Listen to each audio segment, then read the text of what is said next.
When you wake up in the morning, what is one of the first things you do? Most likely, you go to the mirror. And what do you see in that silent reflection? For most of us, this morning glance is a quick, almost mechanical act. We assess the signs of fatigue, notice a new wrinkle, fix our hair, and mentally make a to-do list for the day. The mirror in our lives has become a utilitarian object, a tool for controlling our appearance. For many, it's not a meeting with a friend, but with a stern judge who delivers a verdict each morning. You look tired today. You need to do something about this hair. Are you ready for the battle called a new day? We look at ourselves, but we don't truly see ourselves. But what if I told you that this simple, daily ritual could become not an act of self-criticism, but the most powerful source of your inner strength? What if the mirror is not just glass reflecting light, but a portal to your own soul? Many might think that looking at yourself in the mirror for a long time and saying things is a sign of narcissism or empty vanity. We were taught from childhood that it's immodest, that it's a sign of selfishness. But we are not going to talk about narcissism. We are going to talk about a deep psychological practice that has little to do with admiring one's facade. On the contrary, its goal is to look much deeper. The great psychologist Carl Jung taught that the face we show the world, polite, socially acceptable, smiling, is our persona, our social mask. It's the image we construct to be accepted, to be loved, to fit into society. And every morning, looking in the mirror, we are essentially checking if our mask is in order. If our costume of a successful professional, a caring mother, or a cheerful friend fits well. But behind this mask, behind this carefully constructed facade, lies our true I, our self, as Jung called it, the part of us that does not depend on others' opinions, social roles, or life circumstances.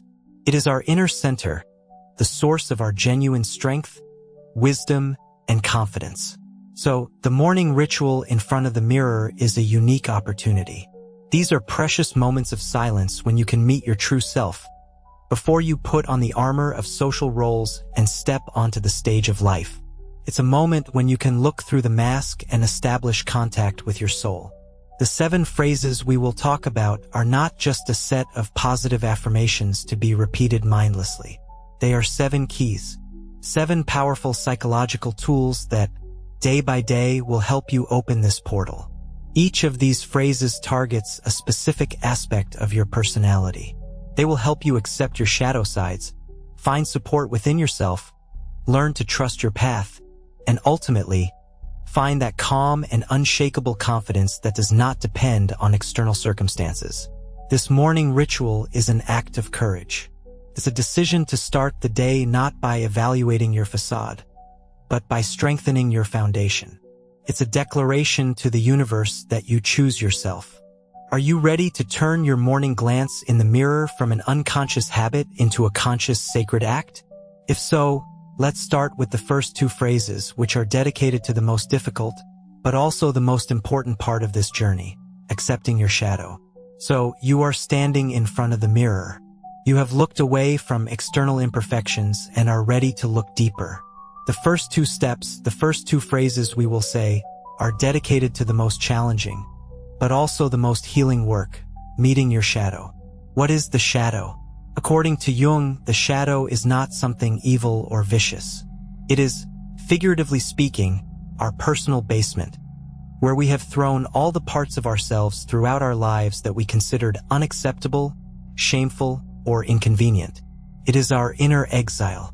Our anger goes there when we were told as children that good girls don't get angry. Our vulnerability goes there when we were taught that boys don't cry. In this basement live our fears, our envy, our laziness, our wrong desires. It also stores memories of our past mistakes and failures, those moments for which we still feel ashamed. We spend a huge amount of life energy keeping the door to this basement closed. We are afraid that if someone sees what is hidden in our shadow, they will be horrified and turn away from us. And the scariest thing is, we are afraid to look in there ourselves. But here's the paradox. The more we suppress our shadow, the more power it has over us. It begins to control us from the underground.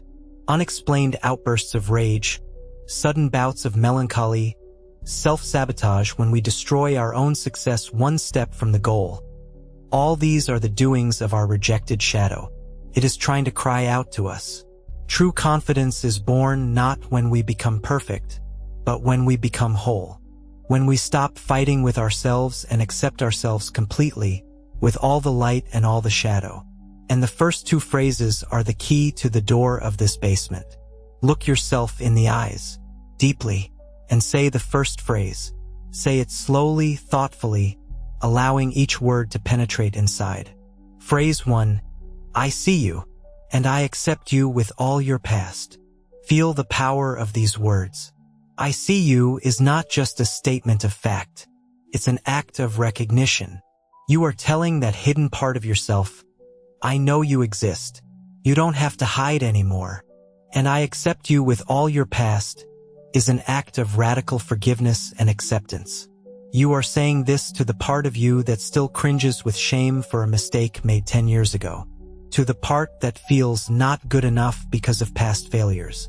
With this phrase, you end the internal war. You say, everything that was is a part of my journey. These scars are a part of me, and that's okay. I accept my entire history completely. And now for the second phrase. It goes even deeper, from the events of the past to the very feelings we are so afraid to experience. Phrase 2. I allow myself to feel everything, and it is safe. In our society, there is an unspoken ban on so-called negative emotions. We are not allowed to be envious, not allowed to be angry, not allowed to be sad for long. We are afraid of these feelings, considering them destructive. This phrase is your personal permission, your pass to the world of genuine emotions. I allow myself to feel everything is an acknowledgement that any of your feelings have the right to exist. Anger signals a violation of boundaries. Sadness, the loss of something valuable. Envy, an unmet need. Is just information. It is not you. And it is safe. This part of the phrase is critically important. Calms your nervous system. It tells your inner child that they will not be punished for their bad feelings. By allowing yourself to feel, you take away the destructive power of emotions. They no longer need to accumulate and explode like a volcano. You can simply observe them, acknowledge them, understand their message, and let them go. These two phrases are the foundation. It's like clearing an overgrown and littered plot of land on which you are going to build a new, strong house. By repeating them every morning, you gradually heal your deepest wounds. You reclaim your wholeness. You become a person who does not waste their precious energy on self-denial. And it is from this wholeness, from this deep self-acceptance, that unshakable confidence is born. The confidence of a mountain, which is beautiful not in spite of its cracks and dark gorges, but along with them. After we have taken the first two steps and courageously looked into our shadow, we have cleared a space. We have ended the most exhausting of all wars, the war with ourselves. But what's next? When we stop fighting, what do we lean on? If we no longer seek confirmation of our goodness in the eyes of others, where is the true source of our value? And here we move on to the next stage of our morning ritual. The next two phrases are aimed at building a new, unshakable foundation for your confidence. A foundation that is not in the external world, but deep inside you. We are used to living by constantly looking into others' eyes as if they were mirrors. Did they like me? Did I do the right thing? Am I smart, beautiful, successful enough? We become emotional beggars, holding out a hand for crumbs of others' approval. Our self-esteem turns into a stock market asset that soars to the sky from one compliment and plummets into the abyss from one critical glance. This is a roller coaster life, where the control lever is in someone else's hands. The third phrase is an act of psychological independence. It is your personal declaration of sovereignty. Look at your reflection, at the person who has been seeking support outside for so long, and tell them with quiet but firm conviction. Phrase 3. My value does not depend on the opinions of others. Feel every word. My value. Not my success, not my popularity, not my usefulness to others, but my inner, basic human value. It exists by my birthright. It is not a commodity to be earned or sold at a profit. Does not depend on the opinions of others. With this phrase, you cut the toxic umbilical cord that tied your self-esteem to the external world. You tell yourself, others' opinions are just opinions. They are their thoughts, their feelings, their projections. They can be pleasant or unpleasant, but they have no power to define who I am. Your value is like a diamond. It doesn't matter if it lies in a velvet box under spotlights or in a dusty chest in the attic. It remains a diamond. Its internal structure, its essence, does not change depending on who looks at it and how. By repeating this phrase every morning, you remind yourself of this. You stop being a weather vane and become a mountain. And now that you have affirmed your independent value, you need a compass to guide you through life. If others' opinions are no longer a guide, what should you navigate by? The answer is by your own unique inner voice. Phrase 4. I trust my inner voice. Inside each of us, there are many voices. There is the voice of the inner critic, usually an introject, the voice of our parents or teachers, which constantly judges us. There is the voice of anxiety, which paints the most terrible scenarios of the future. There is the voice of the ego, which craves fame and recognition. But beneath all this noise, there is another voice, very quiet, calm, unemotional. This is the voice of yourself, your intuition. It never shouts or panics. It just knows. It manifests as a sudden insight, as a feeling of rightness or wrongness of a path, as a feeling of warmth and expansion in your chest when you make the right decision for yourself. We are so used to trusting logic, facts, and expert opinions that we have completely forgotten how to listen to this quiet whisper. We are afraid of it, consider it something unreliable, irrational. This phrase is a conscious decision. It is your daily vow to learn to listen to and trust this voice more than all the others. I trust my inner voice. This means that you trust yourself to choose your path, even if it seems strange or wrong from the perspective of others. It means that you give yourself permission to make your own mistakes and learn from them. By repeating this phrase, you tune your inner receiver to this quiet frequency. You tell your subconscious, I am ready to listen. Show me the way. These two phrases, the third and fourth, work in tandem. The first frees you from external slavery. The second gives you internal guidance. Together, they create an indestructible inner core. You cease to be a ship without a rudder, tossed about on the waves of others' opinions, and become the captain of your vessel, confidently steering it on the course laid by your own heart. We have strengthened our inner foundation. We have recognized our value and begun to listen to our intuition. It would seem that now we are ready for anything. But as soon as we open our eyes and look at the world, we face a new, even deeper fear. The fear of life itself. Life is chaos. It is unpredictable, changeable, and completely beyond our control. We can build the strongest inner core, but we cannot insure ourselves against unexpected turns, against losses, against painful lessons. And it is this fear of uncertainty that gives rise to paralyzing anxiety within us. We are afraid of making a mistake, afraid of choosing the wrong profession, the wrong partner, the wrong city to live in. We are afraid of taking a wrong turn and wasting precious time. This race for the right path, for the ideal life script, keeps us in constant tension. We stop living and start calculating. We stop feeling and start analyzing. The next two phrases of our ritual are aimed at healing our relationship with life itself. They teach us not to control the flow, but to trust it. Look at yourself in the mirror, at this person who is so afraid of making a mistake, and tell them with the deepest compassion and wisdom. Phrase 5. I am on my own path, and every mistake is my teacher. Let's break this phrase down. I am on my own path. This is a powerful affirmation of your uniqueness. It means that a universal, correct, map of life does not exist. There is only your path, and it cannot be like anyone else's. Stop comparing your journey with the journeys of other people. Their road is not yours, and every mistake is my teacher. This part of the phrase is a true antidote to perfectionism and self-flagellation. In our culture, a mistake is perceived as a failure, as a stigma, as something shameful. This phrase invites you to completely change your attitude towards mistakes. A mistake is not a failure. A mistake is feedback. It is valuable information. It is a navigational signal that shows you where to move next.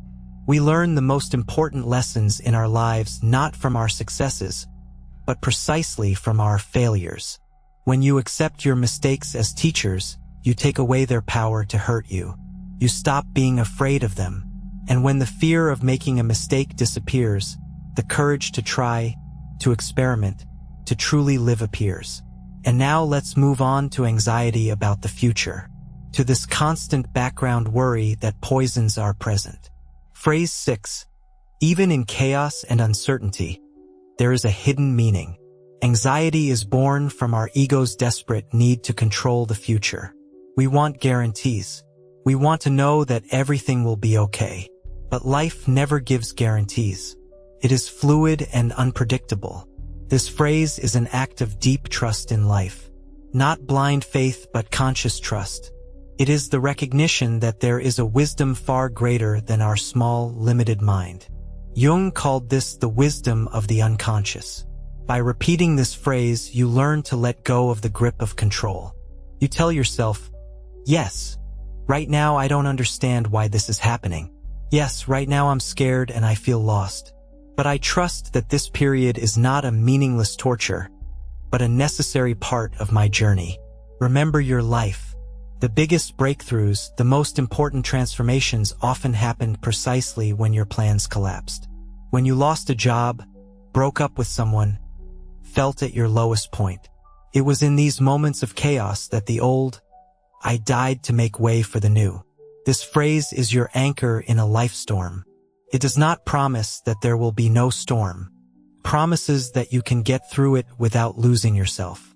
It helps shift the focus from panic to curiosity. Instead of asking, "Why is this happening to me?" you start asking, "What is this for? What can I learn here?" The fifth and sixth phrases together change your fundamental relationship with reality. You stop fighting with it. You start dancing with it. You accept the fact that you cannot control everything that happens outside, but you can always control your inner attitude towards what is happening. And in this lies the greatest freedom. We have come a long way. We have looked into the eyes of our shadow, found our inner support, learned to trust our path and life itself. We have collected 6 keys that open the doors to different rooms of our soul. And now we need the 7th final key. This key is the simplest and at the same time the most important. It does not open a new room. It unlocks the main door and allows you to step out of your inner space into the real world, into your new day, but as a completely different person. All the previous phrases were aimed at deep inner work. They changed your beliefs, healed wounds, tuned your inner compass. But all these changes will remain just a beautiful idea if you do not take one simple but decisive action. You need to make a choice. Every new day is a fork in the road. Every hour, every minute is a small choice. You can choose to act out of fear, out of habit, out of your old comfortable persona. Or you can choose to act out of love, out of trust, out of your newly found self. Confidence is not a state that you reach once and stay in forever. Confidence is a daily choice. It is a practice. Therefore, as you conclude our morning ritual, look at your reflection one last time. See in it not just a person, but one who has done tremendous inner work. One who is now armed with wisdom and acceptance. And give them a final piece of guidance. Say the 7th phrase, a phrase vow, a phrase anchor, that will be with you throughout the coming day. Phrase 7. Today, I choose to act out of love for myself. This phrase is the quintessence of the entire ritual. It translates all your inner insights into the language of concrete actions. Today, Not someday in the future when you become perfect, but right here, today, in this very day with all its challenges and imperfections. This brings you back to the present moment. I choose. This is the key word. It gives you back the authorship of your life. You are not a victim of circumstances, not a hostage of your habits. You are the one who makes the choice, every second, to act. This phrase is not about thoughts or feelings. It's about actions. What will you do today? How will you respond to an inconvenient email? Will you agree to a meeting that doesn't interest you? Will you remain silent when your boundaries are violated? This phrase calls on you to embody your new inner truth in real actions. Out of love for myself. This is your main and only criterion. Not out of fear, not out of a sense of duty, not out of a desire to please, but out of a deep, calm, and unconditional love for the person you see in the mirror. Self-love is not selfishness. It is a necessary condition for a healthy and happy life. It is the understanding that you are the most important person to yourself, and your task is to take care of your well-being. Physical, emotional, and spiritual. This final phrase is your tuning fork for the whole day. When faced with a choice, big or small, you can mentally return to it. What action now would be an expression of love for myself? And the answer will always be obvious. This simple daily ritual, these 7 phrases you say to yourself in the mirror, it's not magic. It is a process of reprogramming your subconscious. Day by day, you create new neural pathways. You teach your brain to think differently. You teach your soul to feel differently. At first, it may seem artificial, but over time, with practice, these phrases will cease to be just words. They will become your second nature, your inner truth. And one day, you will simply notice that the chronic anxiety that lived in your solar plexus has disappeared. You will notice that you no longer need to rehearse conversations in your head. You will notice that you can calmly say no without feeling guilty. You will notice that criticism no longer hurts you so deeply, and you accept compliments with quiet dignity. You will not become a different person. You will become yourself, the person you have always been, deep beneath the layers of fears and social masks. And this calm, unshakable confidence will not come from your achievements or status. It will come from the very essence of your being. And that is something no one can ever take away from you.